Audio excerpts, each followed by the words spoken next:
मध्य प्रदेश की पूर्व मुख्यमंत्री उमा भारती सोमवार सुबह राजनगर पहुंची और स्वामी ब्रह्मानंद जी की समाधि पर पुष्पांजलि अर्पित कर उनका आशीर्वाद लिया। अखिल भारतीय विद्यार्थी परिषद के अमृत महोत्सव वर्ष के अंतर्गत चित्रगुप्त इंटर कॉलेज में छात्र संगनाथ सम्मेलन में भाग लिया। बोलो स्वामी ब्रह्मानंद महाराज की जय। स्वामी ब्रह्मानंद जी, स्वामी ब्रह्मानंद जी। पूरे पत्रकार जरा सामने आ जाओ जरा। यहाँ खड़े कैसे हो सब जगह? ठीक है दीदी।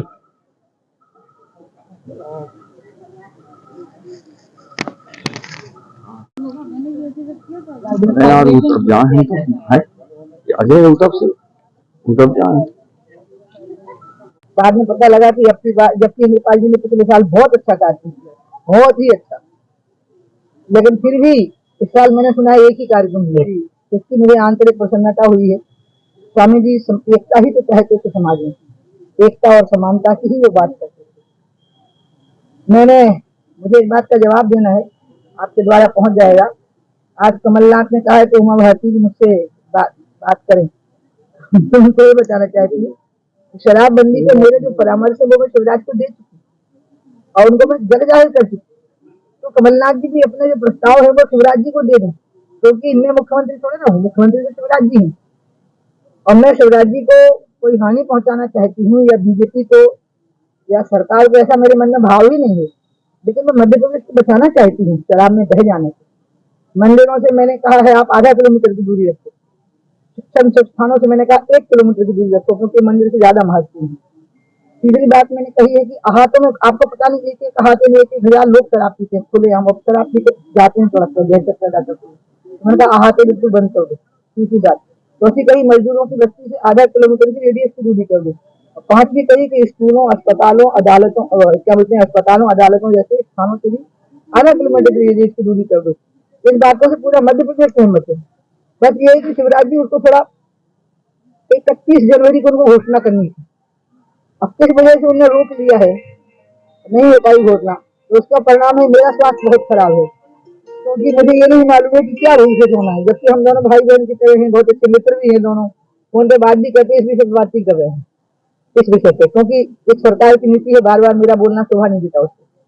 तो इसलिए देखिए इस बीच में एक विघन आ ही गया, कमलनाथ ने कह दिया ताकि मेरी ये बदनामी की जा सके कि मैं कांग्रेस से मिली नहीं हूँ। इसलिए मैं कमलनाथ जी को कहूंगी, आप जरा अपनी बात मध्य प्रदेश तक पहुंचा देना, मेरी बात कि आप अपने पूरे प्रस्ताव दे दो शिवराज को, क्योंकि आप और शिवराज की दोस्ती तो जग जाहिर है, उसमें मेरी को मध्यस्थता करने की जरूरत ही नहीं है, और बाकी मेरे और शिवराज के बीच में कोई दूरी नहीं है। इसलिए मुझे जो कहना है मैंने शिवराज जी को कह दिया, खुलेआम कह दिया है।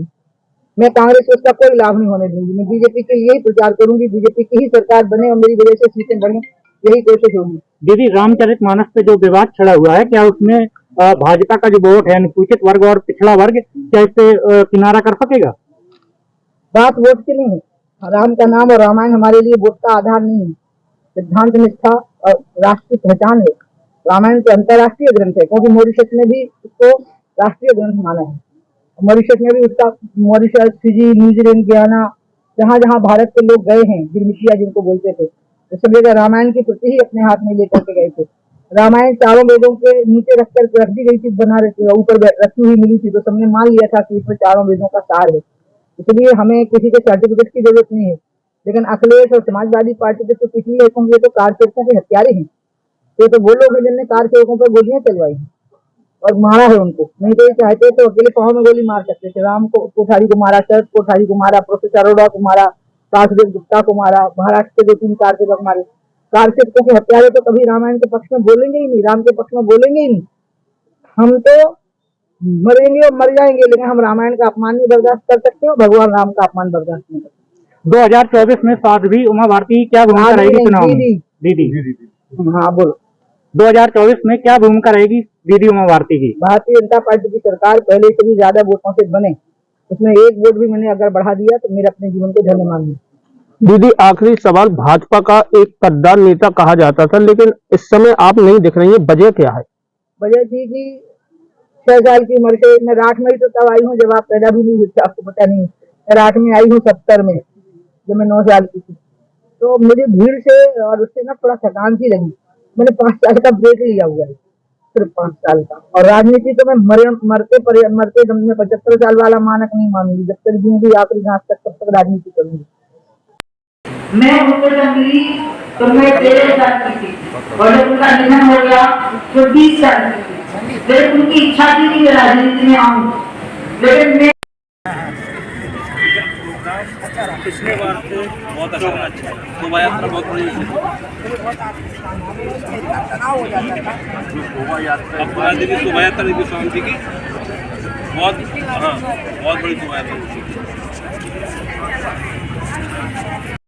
संसद में पहुंचे पहले सन्यासी थे और सन्यासी होने के बाद संसद में पहुंचने के बाद में भी जो बंगला उनको मिला था उसमें नहीं गए। उन्हें पीछे आने में कुटिया बनवाने की नीति की। और हाल ही में स्वामी प्रसाद मौर्य ने रामचरितमानस को लेकर बयान दिए, उस पर आपका क्या कहना? देखिए, उनका तो वो तो बेचारे कहीं के नहीं, हमारे यहाँ से गए और वहाँ भी हार गए। तो उनको तो टीआरपी के लिए करना था, लेकिन इसमें जो समाजवादी पार्टी का रोल रहा तो उनका असली चरित्र सामने आ गया। ये वही लोग हैं जिनने कारसेवकों की हत्याएं की थी, उन पर गोलियां चलाई थी, कहा था परिंदा भी पर नहीं मार पाएगा। तो इनका जो राम विरोधी चरित्र है, राम भक्तों के प्रति द्वेष रखने वाला चरित्र है समाजवादी पार्टी का, वो स्पष्ट हो गया। दीदी, जैसे कि बुंदेलखंड के किसानों की बात की जाए, अन्ना प्रथा आज भी सरकार रोकने में नाकाम है, इस पर आप क्या कहते हैं? आपने बहुत अच्छा सवाल किया मेरे से। दिक्कत आ रही थी? नहीं। अच्छा, मैं मऊरानीपुर में एक जगह है केदारेश्वर, वहाँ से शुरू कर रही हूँ मैं शराब छोड़ो दूध पीओ, और उसमें मैं गौ अदालत कर रही हूँ। असल में गौ का संरक्षण, संवर्धन, पालन ये सरकार की जिम्मेवारी है ही नहीं, ये समाज की जिम्मेवारी है। सरकार को 3 काम करके देने हैं। गौचर देने हैं जो कि इम्प्रूवमेंट हो चुका है, तो नए गौचर बना दो। दूसरा, ग्वालों के लिए पंचायती राज निधि में व्यवस्था कर दो। अब गाय की संख्या के अनुसार ग्वाला होता था। और तीसरा, आज सबसे ज़्यादा डिमांड पूरी दुनिया में ऑर्गेनिक खेती की हो गई है। गौमूत्र और गाय के गोबर से जो खेती होती है वही मौजूदा सरकार ने जिस तरीके से गौशाला खोली और करोड़ों रुपए खर्च किया, फिर भी वो तो फेल हो जाना था, मुझे पता था, क्योंकि गौशाला से गाय नहीं बच सकती। गाय बचेगी जब किसान गाय को रखेगा, सेवा करेगा, देखभाल करेगा। और किसान तब गाय को रखेगा जब उसको लगेगा कि गाय मेरे ऊपर बोझ नहीं है, जब दिन भर गाय को बाहर ले जाने की व्यवस्था होगी, जब गौचर होंगे वहाँ पे, जब पानी होगा गौचरों में, और जब गाय का गोबर और गौमूत्र से खेती में ऑर्गेनिक खेती शुरू होगी फिर से। जैसे 10 एकड़ जमीन वाला किसान अगर 2 एकड़ में भी ऑर्गेनिक खेती कर लिया तो उसका पूरा परिवार स्वस्थ रहेगा, डॉक्टर के यहाँ कम जाना पड़ेगा। जब गाय की उपयोगिता उसकी समझ में आ जाएगी तो वापस गाय को रख लेगा।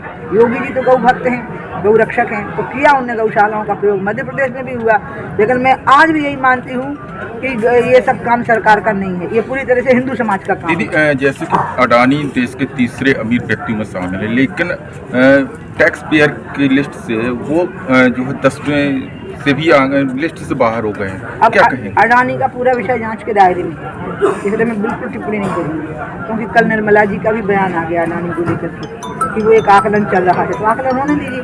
लेकिन मैं एक बात कह सकती हूँ, मुझे गौतम अडानी की एक बात बहुत खराब लगी थी। अभी 5-7 दिन पहले उन्होंने कहा कि ये भारत पे हमला है। गौतम को ये भ्रम कैसे हो गया कि गौतम अडानी भारत है? गौतम अडानी भारत नहीं है। ये गौतम अडानी को ध्यान में रखना पड़ेगा। भारत पे कोई हमला नहीं कर सका है। भारत की आर्थिक संप्रभुता, भारत की सांस्कृतिक संप्रभुता मुगलों के शासनकाल में भी अक्षुण्ण रही है, और इसलिए मैं बिल्कुल